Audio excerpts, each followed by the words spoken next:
Assalamualaikum warahmatullahi wabarakatuh. Halo Sobat Misteri Sunyi Mencekam. Apa kabar Anda hari ini? Mudah-mudahan fine dan selalu dalam lindungan Allah Subhanahu wa Ta'ala. Jumpa kembali bersama kami, channel yang setiap hari selalu menyuguhkan cerita-cerita misteri yang menarik untuk Anda simak. Kali ini kami sudah menyiapkan sebuah kisah nyata misteri yang berjudul Siluman Berkepala Kuda Hampir Saja Membawa Anakku. Aku baru saja mau tidur lagi setelah tadi terbangun kaget mendengar teriakan anakku Adit yang dari sore tadi badannya panas. Ibu kemana? Tanya Adit yang terbangun lagi. Ibu di sini, Dek, kataku lembut. Oh, ibu di sini. Tadi aku cari-cari kok nggak ada, kata Adit dengan wajah kebingungan. Ibu selalu di sini, Dek, nungguin adik, kataku sambil duduk. Bener ya, Bu, ibu jangan pergi kemana-mana. Adik takut, kata Adit dengan wajah ketakutan. Iya, Dek, tenang saja, pokoknya ibu nungguin adik terus, kataku sambil membelai kepalanya. Adik masih ngantuk, Bu, kata Adit sambil berbaring lagi. Ya udah, adik tidur lagi ya. Ibu selalu di sini, kataku. Kulihat Adit berbaring lagi. Aku segera pindah ke arah kaki Adit dan duduk bersandar di tepian ranjang. Aku tak habis pikir, sakitnya Adit kok aneh sekali. Tadi siang tidak apa-apa, kok sorenya badannya panas dan malamnya mengigau ketakutan. Ada apakah gerangan? Mas Aris masuk kamar. Kenapa, Bu? Adit mengigau lagi, tanya Mas Aris sambil memijit-mijit kaki Adit. Iya, Adit mengigaunya seperti ketakutan, jawabku. Memang kalau badan panas begini suka mengigau. Besok pagi-pagi kita bawa ke dokter ya, Bu. Kalau sakit begini kan tidak masuk sekolah, kata Mas Aris lagi. Aku cuma mengangguk. Mas Aris pergi lagi menuju ke kamar lain. Biasanya Adit dan kakaknya Rino tidur berdua, tapi karena badannya panas dan bawaannya takut melulu, Adit minta ditemani aku. Jadinya aku tidur bertiga dengan kedua anakku, sementara Mas Aris tidur sendiri di kamar lain. Pagi hari, habis sholat subuh, Mas Aris ke dokter untuk mengambil karcis. Aku masih menemani Adit. Setelah Mas Aris pulang, aku langsung beli sarapan. Pulang dari beli sarapan, kami membawa Adit ke dokter. Pulang dari dokter, aku langsung membuat surat izin sakit untuk sekolah tempat Adit belajar. Surat itu kutitipkan ke keponakan yang sekolahnya bareng dengan Adit. Hanya saja keponakanku itu kelas 4 SD, sementara Adit kelas 5.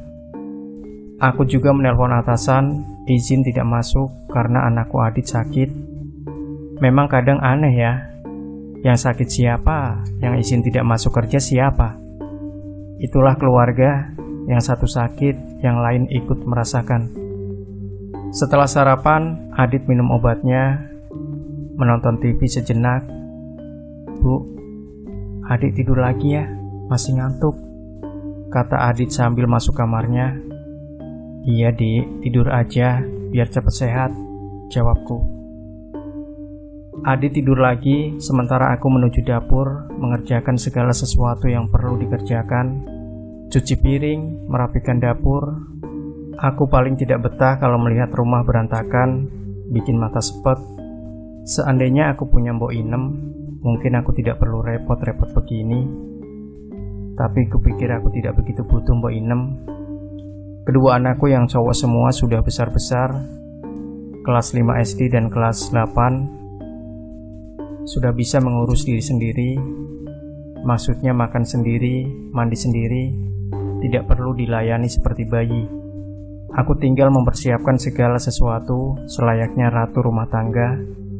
Tidak berat bukan? Biasanya aku mengerjakan itu semua pagi sebelum berangkat kerja. Tapi karena tadi pagi mengantar Adit ke dokter, ya baru sekarang aku bisa mengerjakannya. Sebenarnya bisa saja Adit diantar ayahnya saja.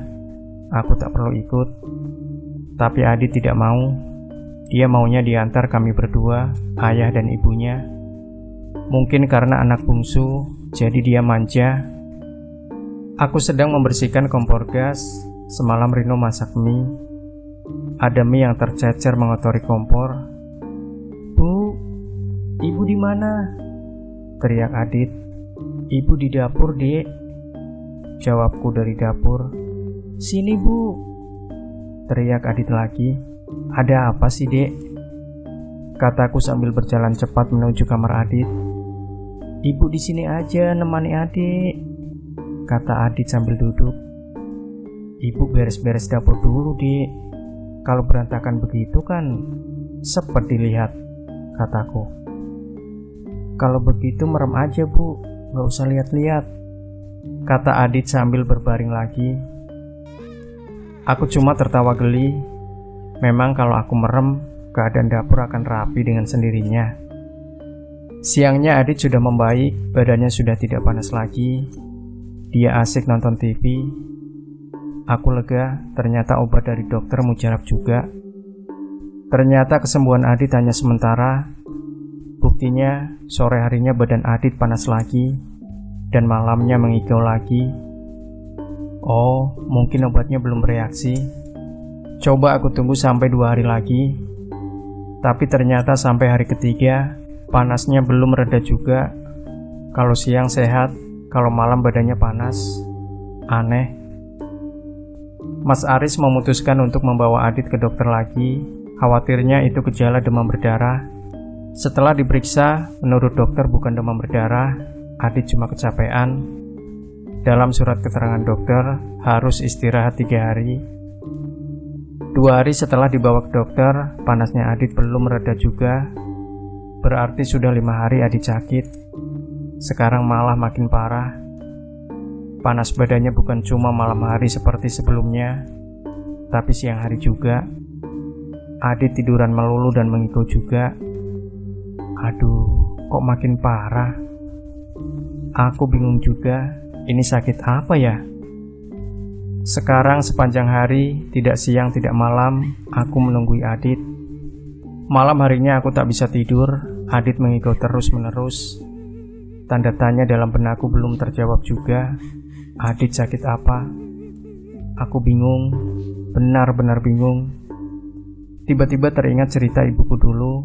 Cerita ibu saat aku sakit dulu. Dulu waktu aku kelas 5 SD, pernah sakit panas. Ibuku tidak mau berbaring di sebelahku. Ibuku duduk di sisi kakiku. Jadi ibu tidur sambil duduk. Kata ibu melakukan itu untuk menjagaku dari makhluk-makhluk jahat yang akan membawaku. Kalau makhluk itu datang untuk membawaku dan melihat ibu sedang duduk, maka dia akan mengurungkan niatnya. Lah, memangnya kalau aku dibawa makhluk itu kenapa, Bu? Tanya aku saat itu. Ya berarti kamu meninggal, jawab ibuku dengan suara pelan. Ih, mengerikan sekali, Bu, kataku ketakutan. Ibuku hanya tersenyum dan menyuruhku tidur kembali. Kupikir apa salahnya kalau aku juga ikut-ikutan tidak tidur. Maka aku duduk bersandar ranjang. Waktu itu Mas Aris bingung. Kenapa kamu tidak tidur? Tanya Mas Aris. Kata ibuku, kalau anak sakit jangan tidur, biar yang sakit cepat sembuh, jawabku. Kalau kamu tidak tidur, bisa-bisa kamu ikutan sakit, kata Mas Aris sambil tertawa geli. Aku merasa aneh dengan sakitnya di Adit. Jadi apa salahnya kalau aku ikut cara ibuku? Jawabku santai. Apa hubungannya? Sudahlah Pak, kita nggak usah berdebat. Yang penting aku mau mencoba tidak tidur. Maksudku tidurnya sambil duduk. Tidak ada salahnya mencoba kan? Kataku. Mas Aris cuma tertawa geli sambil melangkah pergi. Malam terasa sunyi, suara jangkrik dan suara burung hantu seakan berlomba saling unjuk gigi. Aku keluar rumah, berdiri di teras mengamati keadaan sekeliling. Aku mengamati teras rumah ibuku. Rumahku dan rumah ibuku saling berhadapan, jadi teras rumah itu sekarang ada di depanku. Aku melihat dari arah samping ada lelaki bertubuh kekar, pakai celana kompor hitam, membopong anak kecil. Anak kecil itu meronta-ronta mau melepaskan diri. Masih sambil membopong anak kecil, lelaki itu berjalan ke belakang rumah. Yang aneh dari lelaki bertubuh kekar itu, ternyata kepalanya berbentuk kepala kuda. Aku memperhatikan lebih seksama lagi. Oh my god, anak kecil yang dibopong lelaki itu ternyata Adit. Aku berlari mengejarnya. Hei, mau dibawa kemana anakku? Tanyaku. Lelaki berkepala kuda itu hanya menoleh sesaat dan langsung berlari masuk rumah ibuku tembus tembok. Aku segera mengejarnya. Aneh, aku juga bisa menembus tembok. Setelah dekat, aku langsung merebut Adit dari gendongannya. Namun, lelaki itu menarik kaki Adit. Adit teriak kesakitan. Kulepaskan Adit. Kasihan kalau ditarik ke sana kemari, tentunya badannya sakit. Lelaki berkepala kuda itu masuk salah satu kamar. Aku mengikutinya lagi. Pokoknya, bagaimanapun caranya, Adit harus aku rebut dari dia. Tiba-tiba aku seperti mendengar suara syahadat sayup-sayup. Aku ikut-ikutan membaca syahadat terus-menerus, sambil tanganku terbentang menghalangi orang berkepala kuda yang mau keluar kamar. Entah dapat kekuatan dari mana, tiba-tiba aku pandai karate. Kutendang orang berkepala kuda itu, dia jatuh terlentang. Adit segera kurebut, kupeluk erat-erat. Adit tampak sangat ketakutan. Aku berniat keluar kamar itu untuk pulang, tapi jalanku dihalangi lelaki gendut bercelana selutut tanpa baju. Pakaian lelaki gendut itu seperti dalam ketoprak zaman kerajaan. Orang berkepala kuda itu bangun, mereka mengeroyokku. Sambil membopong Adit, aku berkelahi melawan mereka. Aneh sekali, di sini aku benar-benar jago karate. Bahkan badanku mampu melayang sambil melancarkan tendangan pada mereka. Mereka terkapar sambil memegangi perutnya. Aku segera berlari keluar rumah ibuku menuju rumahku sendiri. Karena terburu-buru, aku tersandung sandal di depan pintu masuk. Duh. Aku terjatuh. Oh, ternyata aku bermimpi. Aku terjatuh dari tempat tidur. Keesokan harinya, aku menceritakan perihal mimpiku itu pada Mas Aris. Kata Mas Aris, karena dalam perkelahian itu aku berhasil merebut Adit dan menang, maka Adit akan sembuh. Keesokan harinya, badanku sakit semua, badanku juga panas. Aku segera menelpon kantor, izin tidak masuk kerja karena sakit. Kamu kecapean karena semalam kamu berkelahi dikeroyok, kata suamiku. Itu cuma dalam mimpi loh, kataku mengingatkan. Benar juga, keesokan harinya Adit membaik. Badannya sudah tidak panas lagi. Dia bermain dan makan dengan lahapnya. Aku lega. Tapi ternyata kelegaanku hanya berjalan 2 hari. Pada hari ketiga, badan Adit panas lagi, juga mengigau lagi. Kok di Adit sakit lagi ya Pak? Tanyaku bingung. Iya. Padahal waktu kamu berkelahi menang kan? Tanya Mas Aris ikut bingung. Lah dalam mimpi ibu, orang berkepala kuda itu pergi apa enggak? Tanya Rino. Ya enggak, aku cuma merebut di Adit dan pergi, kataku. Berarti dia masih dalam rumah? Tanyanya lagi. Iya, jawabku. Ya benar saja, wong dia masih dalam rumah. Harusnya kamu mengusirnya, kata Mas Aris. Pak, itu kan dalam mimpi. Dalam mimpi itu, begitu aku berhasil merebut di Adit, langsung lari, terus terbangun, jawabku. Berarti ibu harus bermimpi lagi agar dapat mengusir orang berkepala kuda itu, kata Rino. Bagaimana caranya bisa bermimpi lagi? Memangnya ibu yang mengatur, kataku bingung. Iya ya, gimana caranya? Kata Rino sambil berpikir keras. Kami tidak menemukan cara agar aku bisa bermimpi ketemu orang berkepala kuda itu. Aku hanya duduk bersandar di ranjang sambil memandangi Adit yang terlelap tidur. Gimana caranya? Gimana caranya agar bertemu orang kepala kuda itu? Pikiranku benar-benar buntu. Oh ya, dalam mimpiku yang dulu, saat aku berkelahi dengan orang berkepala kuda, sayup-sayup ada suara orang membaca syahadat. Baik, aku akan melakukan hal itu lagi. Maka aku membaca syahadat berkali-kali, lalu aku hembuskan ke sekujur tubuh Adit. Begitu kulakukan terus-menerus, aku tidak akan tidur. Mataku terbuka terus. Aku benar-benar tak ingin terpejam, walau hanya sebentar. Aku mengamati Adit dengan seksama sambil terus-menerus membaca syahadat dan menghembuskan ke sekujur tubuh Adit. Aku tak tahu apakah perlakuanku itu ada pengaruhnya. Aku tak tahu. Yang aku tahu, aku hanya pasrahkan semuanya padanya. Kuperhatikan samar-samar tubuh Adit jadi dua. Yang satu duduk, tapi yang duduk bukan Adit. Bukan. Aku hanya mengamati, menunggu apa yang akan terjadi. Oh my god, yang duduk itu orang berkepala kuda. Dia berdiri meninggalkan tubuh Adit. Lagi-lagi aku hanya mengamati, menunggu yang akan terjadi. Dia berdiri diam membelakangiku. Aku siap-siap. Kalau dia mau masuk ke tubuh Adit lagi, maka aku akan bertindak. Entah tindakan apa yang akan kulakukan, aku belum tahu. Dia menoleh padaku lalu keluar kamar. Aku mengikuti dengan pandangan mataku.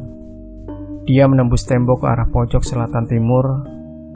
Aku mencoba menerawang ke arah kepergiannya, tapi aku tak bisa. Hehehe, sejak kapan aku bisa menerawang? Kupikir aku bisa menerawang seperti dalam mimpiku yang bisa menembus tembok. Ternyata tak bisa. Memang itu sekedar mimpi. Masih pagi buta, Adit sudah bangun. Dia tampak segar. Bu, Adik udah sehat. Nanti Adik berangkat sekolah ya, kata Adit dengan ceria. Sekolah? Rajin Amir, kataku sambil tertawa geli. Adik mau menyapu halaman kali Bu, kata Rino sambil tertawa. Memang kenapa? Adit tampak kebingungan. Ini kan hari Minggu, kata Rino lagi. Hah? Kata Adit sambil tertawa. Kami semua tertawa. Betapa bahagia hati kami sekeluarga. Adit sudah sembuh, sehat walafiat. Sejak itu Adit betul-betul sembuh, badannya tidak panas lagi. Kami sekeluarga sangat lega dan bahagia. Orang berkepala kuda itu sudah pergi jauh, entah kemana. Siapa dia dan apa tujuan dia, aku pun tak tahu. Aku tak peduli dengan semua itu. Yang penting keluargaku dalam keadaan selamat dan sehat tanpa suatu apapun. Alhamdulillah, Allah masih melindungi kami sekeluarga. Ini benar-benar terjadi padaku sekitar setahun yang lalu. Tanggal dan bulannya aku sudah lupa. Demikian Sobat Misteri Sunyi Mencekam. Jangan lupa berikan komentar Anda, like, share video ini, subscribe channel Sunyi Mencekam, dan kembali nantikan cerita-cerita misteri terbaru dari kami setiap harinya. Sampai jumpa. Wassalamualaikum warahmatullahi wabarakatuh.